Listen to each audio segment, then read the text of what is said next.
So, ayan guys, no? Labhan natin yung mga stop toys natin para ma-sterilize din natin, no? At marumi na. So, ayan, para luminis. Yan, binabad na natin yan, guys. Binabad natin ng 3 oras, no? Kasi marami-rami ito, eh. Yan, kita mo yan, no? Madumi, oh. So, yan, babrasin na natin. Yan, ang bango ng ginamit nating powder dito, guys. Yan, tulad nito, oh. Kuting na.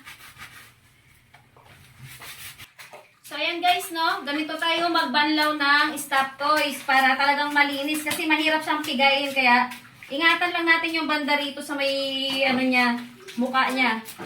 So, ayan guys, no? I-spin na natin yung ating stop toys. Tik pa mahulog. Yan, 3 muna ilalagay natin.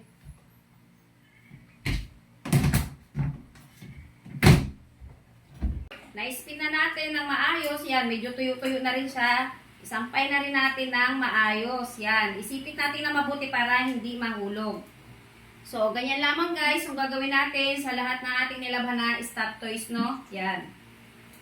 Thank you for watching guys and bye-bye!